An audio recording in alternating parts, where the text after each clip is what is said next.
Hi everyone, welcome to Fall Semester 2018. I'm Dr. Jill Alsman and I will be the faculty person for this course, Gerontological Nursing. As you can see here on the announcement page, what our textbook looks like. It is the 4th edition of Kristen Mock's book, and I hope you enjoy the book. I have to say I've always had a heart for older adults and gerontological nursing, and the first semester I taught this class, I just really got into the book and really enjoyed reading. So hopefully you'll find that as well, even though you don't have a lot of extra time for things, I know. And maybe some of you, work OB or PEDS or somewhere where you don't really have exposure to a lot of older adults. But obviously it's a large population in our society, and day by day we're all getting older too. So lots of things to know about and to be knowledgeable of. And again, I just hope that you enjoy it. So I'm just going to go ahead and start down the left-hand side here and go through the orientation. If you have any questions at any time, please let me know. I'd be happy to answer any questions or address any concerns you might have. As I said, this is the announcement page. Do be reminded that Blackboard and Google Chrome do best together. So if you're having any kind of technological issues, it may be the browser that you're using. Virtual office hours, if you attended VU last semester, you probably remember that we have virtual office hours, and this announcement kind of explains what those are. If this is your first semester with distance education, this is a way that we can get on live synchronously. We can talk, we can share a desktop. If you have questions about a paper or you want me to look at something, maybe it's something you've written, something you just want to clarify or ask. This is designated time every week. I'm doing Wednesdays and Thursdays, 9 to 10. I know that doesn't fit with a lot of your schedules, but again, if you would like to schedule a time outside of those virtual times, I'd be more than happy to meet with you. I have office hours Monday through Friday from 8 to 9. I had to do those purposefully because I'm doing a lot with the ASN program this year, so I just kind of had to leave my time more flexible. Again, I know that probably doesn't work well for all of you, but let me know what might work through email or a voicemail at the office, and I'll give you a call back. Okay? This is just a general welcome statement. This is one of the test out courses, so some students have access to the course but aren't necessarily doing the assignments, but there are 14 people in the class that are actually taking it, so that's a good size group, so we should be able to have good discussion and good interaction throughout the semester. Okay, this next link is course orientation. This is obviously where the orientation is, so if you found this, well done, but I delete them every semester and start over because it kind of reminds me about the course and what we're doing in each course, because I usually teach between 3 and 5 classes a semester, so sometimes I kind of forget all the fine details. So if you have, questions or concerns after listening to this, please let me know. It should be posted right here. Distance education information, again, we're kind of unique in the fact that we're the only full-time faculty program on campus. Most of the other programs have adjuncts that are off-site, so we're all still here. Some of us have taken on new responsibilities this year, so there's several different instructors in the program, but we're all full-time faculty. So we have ownership, we have loyalty to VU and to our programs, and so we want to do everything the best way we know how, but also know that we're also closely tied with the distance education department, and they offer us a lot of resources as well for students. So if you're having any distance education issues, we in the nursing department are your advisors. I know this says distance education advisor contact, but do contact your nursing advisor first. Sometimes we do collaborate with them on drop and add types of situations and something else that we might need their guidance with, but most everything comes through the nursing department. We don't do proctoring per se the way distance ed does, so there's a lot of unique things to us, but we are umbrellaed under distance ed, just so everyone knows that. Okay, faculty information is next. I shared this with you a little bit already. Office hours Monday through Friday, 8 to 9. Virtual hours Wednesday and Thursday, 9 to 10. Otherwise, here's my number. Email if we need to talk at a different time because you're working or you're not able to talk during the day. I can't promise you I'm up at 3 in the morning, but I can try to make it convenient for you and your work schedule and your life schedule. email. This is just a way to email other people in the course. Obviously in Blackboard, it seems like there's several different ways you can get to things. So you can email through this link. You can also email through tools. There's a lot of applications in the tools link. So just whatever you're most comfortable with, but I just show everybody all of them down the line here. Excuse me. Discussion boards are here. You can see that we have several, and it talks about everything that you'll need to do for that assignment. They're also in the syllabus in your rubric. Make sure that you get the syllabus out as you're reviewing this course, so you're not lost. If you're not looking at the rubric, you're not going to be able to determine fully what is required for each assignment. But a lot of the information is also here under the discussion board, and this is where you'll post your discussions. There's a grades tab, so make sure that you look at the grades tab. Also, when you look at this, you should be able to click here and click on the assignment name. That's like a blue hot link, I believe, on your end, and you should be able to see, the paper or the assignment, and you should be able to see comments. Very rarely do I grade a paper or a formal assignment and I don't give you comments. So if you're not seeing them, let me know. I've had a lot of students say, well, I never knew you left comments. I'm thinking, yeah, I spent hours doing those, and people don't see them because they don't know where to find them. Okay. Sometimes on discussion boards, I might just put something brief in that comment section. But, for papers and things, I try to give you good feedback because that's what it's all about, right? Being able to learn and grow as you write papers and receiving good feedback. So if you're not seeing comments, let me know, but you should be able to see them through this My Grades tab when you click on the blue links for the assignment. Tools, like I said, there's lots of ways to access things. This is just another way. The library, you and the library should be good friends by now. I think it has a little bit of a different look this semester from what I remember in the spring. I didn't look at it much this summer. But anyway, so you can access the databases here. There are tutorials here. Accessing for faculty. Do you know you need to log into MyVU before you can access the library from home? On campus, you don't have to do that. But I think it's pretty self-explanatory, and they're helpful. I mean, there's, help desk numbers, email numbers. They can get articles for you if you are looking for something and you have the time to be able to request articles or resources. And actually, the VU library databases I thought were better than USI's databases when I was actually doing research for school. It just seemed like I found a lot more full-text articles. So if you're still shaky with using the library, or if you're in Nurse 300 and you haven't used the library very much, let us help you with that, because it is a very good tool and you need it obviously for every course and for assignments as you're constantly looking things up and citing things and trying to look at best and evidence-based practice. Some videos, I have not assigned these, but I just love looking at YouTube videos like Betty White, the Golden Girls. Some of you may not remember the Where's the Beef commercial back in the 80s, but it's just, they're hilarious. This Mayo Clinic one, I've seen it on Facebook and I've seen it other places, so I loaded it on here. So, again, in all your spare time, if you want to watch some cute videos, they're here. This Matilda solo is really funny. Regarding false impressions. There's also some more serious things on here about maintaining independence. There's one on assisted suicide.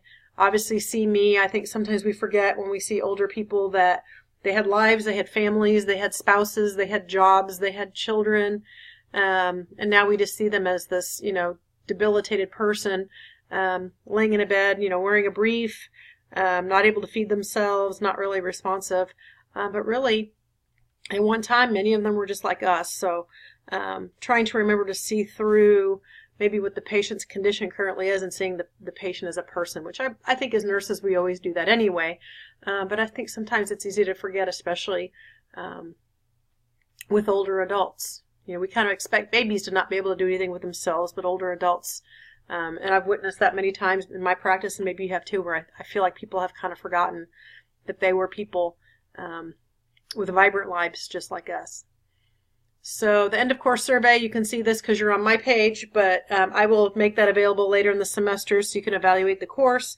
The university also asks you to evaluate the course, so you'll have a couple opportunities to do evaluations at the end of the semester. Okay, so let's go back up to the syllabus and schedule. That's probably what you really want to know about. This Common Course outline is nothing that you have to copy or print or look at, really. We keep them here for accreditation purposes so we don't misplace them, but it's basically the shell of the course. If we teach this course on the Vincennes campus, Jasper campus, if we were to teach it in one of our satellite sites, because we have sites all over the country, this is what would be the shell of the course that someone would teach. So it's just there mainly for that purpose, but what you really want to look at is this one below it. To open up here, and it's the course syllabus, and the calendar is attached to this on the back. This is Gerontological Nursing, Nurse 380, 3 credit hours, 3 class hours. There's my contact information as well. Course catalog descriptions are always in the syllabi, what kind of designation the course is, and these don't apply. This is just a major program course. You have to take Gero to pass the BSN program. The course outcomes, we also look at the AACN competencies for care of older adults.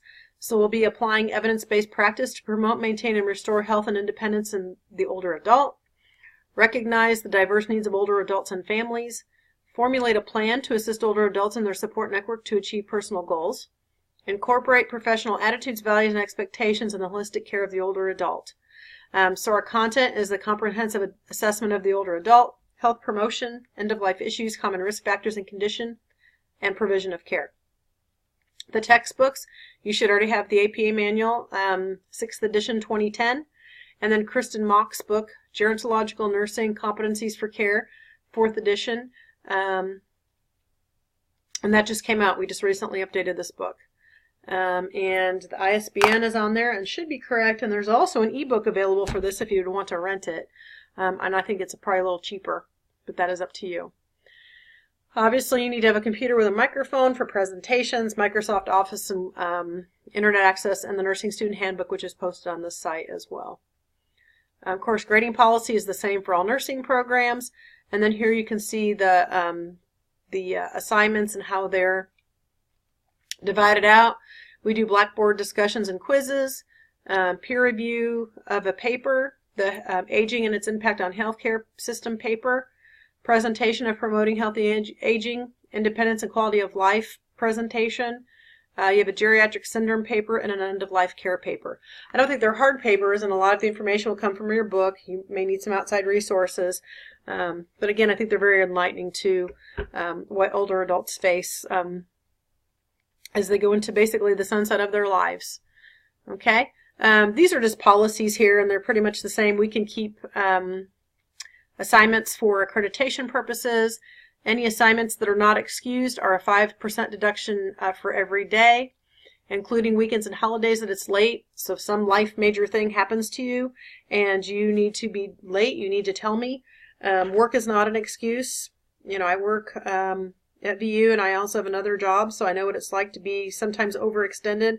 But this is also a priority, so therefore please make it as such. But obviously, if you find yourself in kind of a mess, please let me know, because I also want to work with you and help you, because everybody has things happen. Everybody has tough times and family emergencies, losses, etc. So we're also very sympathetic to that as people, because we have lives and families too. So just communicate, okay?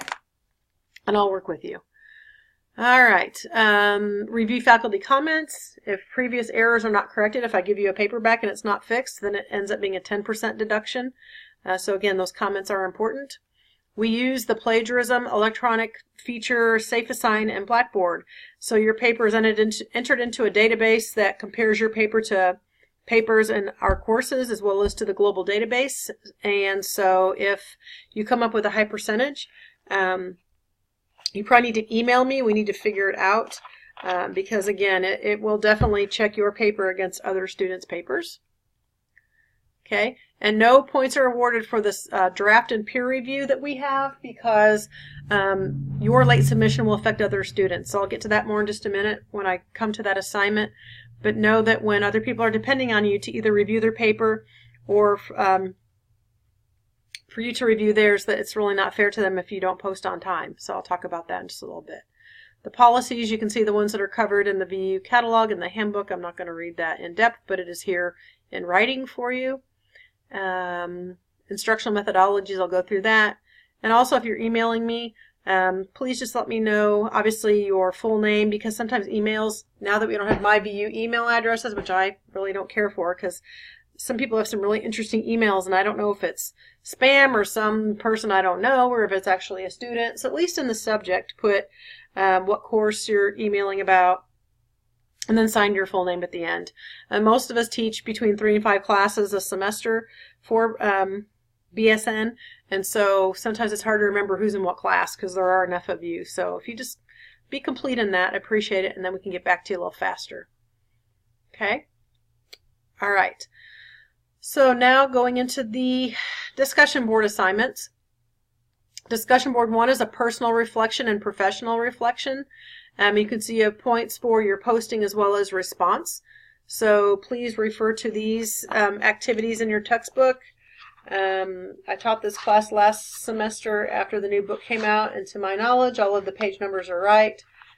Sometimes the page number thing gets a little squirrely, and I've been known to miss 1 or 2 at times, but I really try to go through and make sure that they're correct. So if you're concerned that something doesn't look right, let me know, but I have tried to go through and catch them all.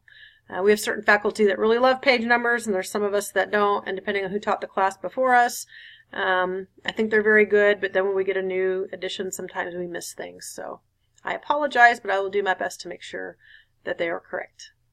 Discussion board 2 includes readings, and then directs you to certain chapters to discuss the assessment of a patient, and also you'll interview a patient. Okay, so those are always very interesting, and it gives you an opportunity to reach out to somebody, maybe in your life, or maybe somebody you don't know that well who is older and facing some of the situations that obviously older adults too. So follow those instructions closely. I think it's pretty straightforward. Okay, we also, if you notice, have competencies. We try to tie our assignments to the competencies that we use. So if you see that, it's nothing that you have to do anything with, but we look at our BSN essentials. We also look at the essentials for the older adults. So just trying to tie all of that together again for accreditation and for best practice. So if you see that, that's all that's about. Discussion board 3 is the comprehensive assessment of the older adult part 2. So there's 2 parts of this assignment. So make sure that you read that carefully and that you are able to complete both portions of the assignment. And the one thing I did notice with this assignment on page 232, box 610, I think a student last semester told me this consultjerryrn.org resource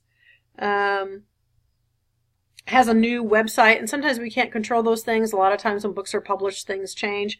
So the website I have for that assignment is consultjerry, consultgerry.org. It does not have the RN in it anymore. Okay, you would think it would direct you to the new page, but apparently it doesn't. So you should be able to get what you need from that website. I think once we redirected, it was totally fine. We didn't have any more issues with that. Okay, so just follow those instructions again. And keep in mind, obviously there's a lot of scholarly things that we ask you to reference, but also even with a personal reflection, that is your opinion, but can you support your opinion with discussion from the book? Okay, try to do that as much as possible. Sometimes it's not always possible. But we want to really see that you're doing the reading and you're reflecting on your personal beliefs and feelings, and comparing that to what is, again, best practice or evidence practice. Okay? So think about always integrating those scholarly resources, because that tells me that you've read and that you put some thought not only into your opinion, but it's either supported or disputed by the textbook or any other outside resources we ask you to use. Okay, you see those competencies again. Discussion board 2 and 3 responses are worth 10 points, and it tells you exactly here what to do. Discussion board 4 is about restraint-free care. Again, very clear on what you need to do. I think some students last semester had kind of some trouble trying to find information about restraints. I might direct you to, there is a website link under the web resources that I gave you that might help. And I think it's the Center for Aging is what I want to say it is. Also, the Indiana State Department of Health Division of Long-Term Care actually has a lot of information in there about restraints, because all nursing homes are now restraint-free facilities, and that was a huge initiative in long-term care. So if you're not finding a research article, that's totally fine. Try to find some of these .org and .gov websites, because I guarantee you'll find information about restraints on those. Okay. So just respond to that. You can see the competencies there. And then discussion board 5 is going to cover the topic of sexuality. Go ahead and read, and then you will go through these questions and answer them. And hold on, I'm just double checking something real quick here.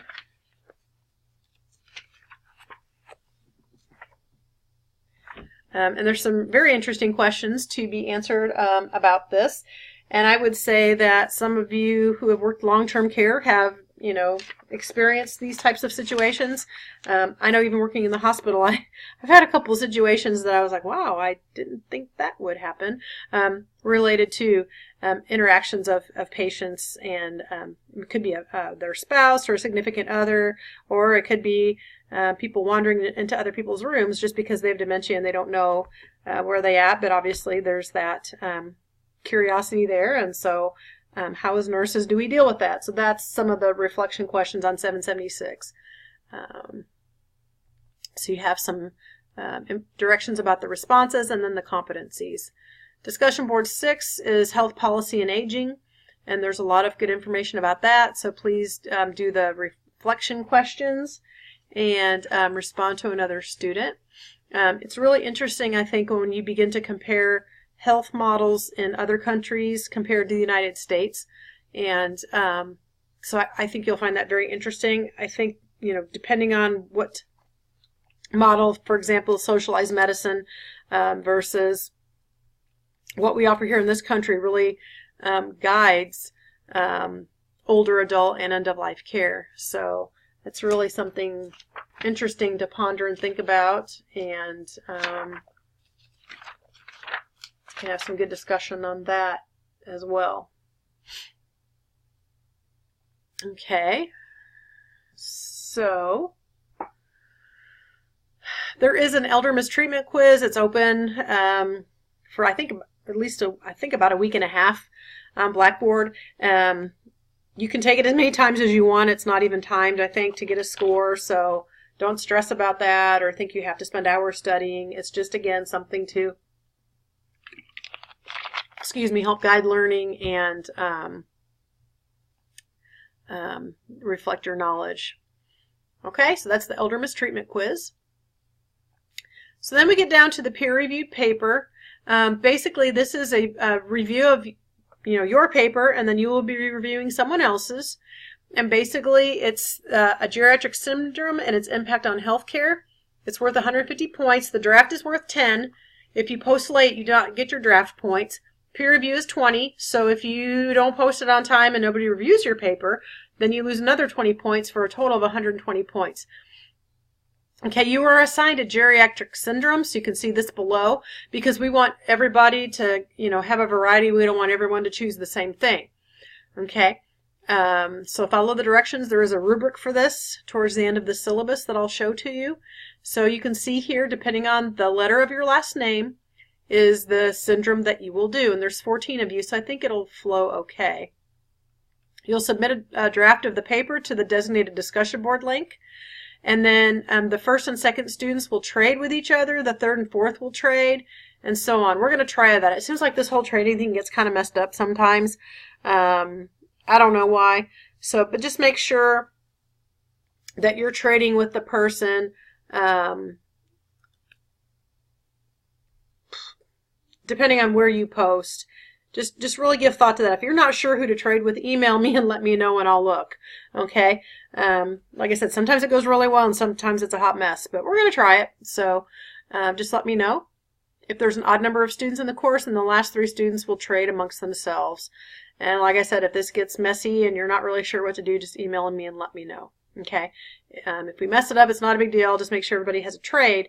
Just make sure you're posting on time, because if it's posted by that due date, then I can figure it out. If you post later, then it's going to mess the whole thing up. Okay?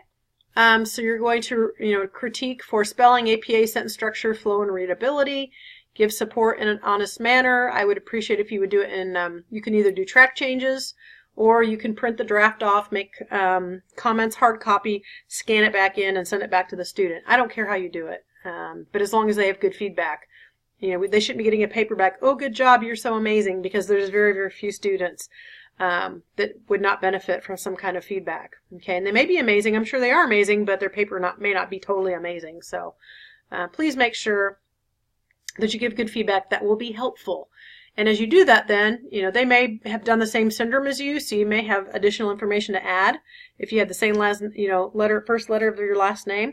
If they have a different syndrome, then it'll be another one for you to learn about. So that's always a good thing. Okay. So here are the rubrics. This is the geriatric syndrome rubric, and note that you should have references. One reference may be your textbook. The rest of them need to come from other sources. It could be an article. It could be a .gov or a .org site, but they should be scholarly references. It shouldn't be some kind of just, fly-by-night website of somebody's opinions. It should be like the CDC or the Center on Aging, or, something that is credible. Okay? So you can review that. I'm not going to go through every single one because I think it's pretty well spelled out, but if you have questions, let me know. The end-of-life care paper, Chapter 27, covers end-of-life care. And you're going to clearly go through and discuss the nurse's role in providing end-of-life care. It tells you what kind of references to use, and there's a lot about the competencies here. And again, you don't have to do anything with that, but again, how does gerontology tie to these competencies? That was something that we felt important that we needed to do as we developed this course. Okay, here's the grading rubric for the end-of-life care paper. I have to tell you, I really enjoy reading these papers. I think it really gives people a perspective on what patients and families are facing as far as end-of-life care. I know a lot of our students have faced this with a loved one. Sometimes it's a traumatic end of life, and sometimes it's that process of the patient knows and they're going through the process of that dying process, and I think either way is equally as difficult, because someone you love is still dying. But I really am moved when I read these papers, and it's always a good reminder. So a lot of it is some factual information, but also, in this professional application, how does this apply to practice? And this last part, this professional part, obviously you can discuss it as a person, but if you have additional, information that you want to share, how it has impacted you personally or professionally, I think this part of it can be first person, because I think that's what really makes it impactful. If you don't want to do that and you just want to have it third person, this is how it would impact me professionally, be done fine. If you want to add a personal flair to it, I'm totally fine with that. You're going to do an audio PowerPoint on that Promoting Healthy Aging, Independence, and Quality of Life paper that you did. And so basically you're just going to, hold on a minute. Sorry, I need to look at something here real quick. I want to make sure. Close your eyes a minute. Okay, yeah, this one's the geriatric syndrome. The PowerPoint is a little different. We tweaked that last year, so I'll make sure I was saying the right thing. Sorry about that. So this is a health promotion, basically. Health promotion, independence, and quality of life presentation. So you're going to explore resources for older adults in your work or community that promotes healthy aging, independence, and quality of life. You still need some scholarly references, and develop a PowerPoint presentation. So you could use pretty pictures, you can use web links, you can use YouTube videos, whatever you want. But you're going to see here there is the PowerPoint. So it tells you what references you can use. It tells you how to put it together. It doesn't have to be really long, and you don't have to write a bunch of stuff on your slides. Just put your thoughts down with bullet points, and you're going to present it, post it, and then people are going to respond to you. Okay? So again, this is kind of an assessment of your community. If you're not really sure and you don't think there's a whole lot, you could do another community, but you're going to find some good. Sorry, I keep going up and down on this here. But if you're never sure where to start, probably a good place to start is to read the textbook information first on this topic, and that might help you get some thoughts and ideas together to do the presentation. Okay, because you can use your book as a reference and then maybe expand upon that a little bit for how it affects you and your community. Okay? Lastly, the syllabus. So you can see here, we begin August 20th. The readings are here and the topics, and then the assignments. A lot of them are due, the class week begins on Monday and the responses are due Friday, but just watch that very closely. We've tried to give you enough time for all of the assignments. Note when the quiz opens and closes, and it should automatically send you out an announcement that it's open. Presentation due dates, feedback due dates, fall break, yippee.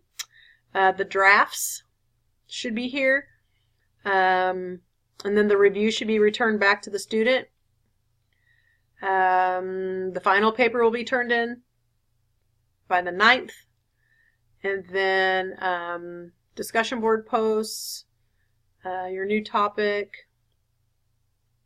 End of life care paper is due the 30th at midnight, so you should have a little extra time to do that. Enjoy your Thanksgiving by all means, but hopefully you can have a little extra time to work on that. Discussion board responses, the health policy and aging discussion, due that first week of December, because final exam week is the week of December 10th, and so I need everything turned in by the 12th so I can grade and get everything ready for you to turn in final grades so that you have them and you can enjoy your Christmas break. Okay, so that is the syllabus and the calendar. I think that's about it. I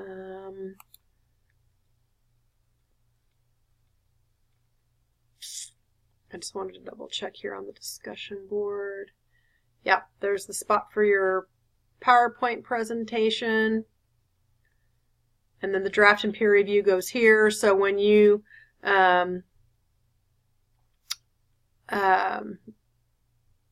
post that, then make sure that you're picking the right topic. Okay, and then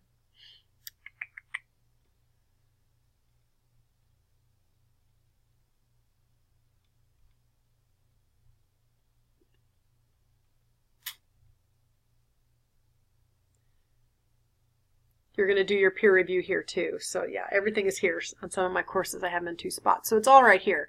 So the hub of everything you're doing as far as assignments is on this discussion board site. So hopefully there's not too much stuff here. It's pretty easy to find. But if you're concerned or have questions, or again, if you're not sure whose paper you're supposed to review, let me know. If I get too many emails, I might just go ahead and assign them. But we're going to try it because we're all adults and we can trade papers, right? But I agree, sometimes it gets a little squirrely. So, all right, well, I think that's it. If you have any questions, let me know. I am looking forward to this semester and this class. And take care, and I will send you an email, if not this week, next week. Thanks a lot. Take care.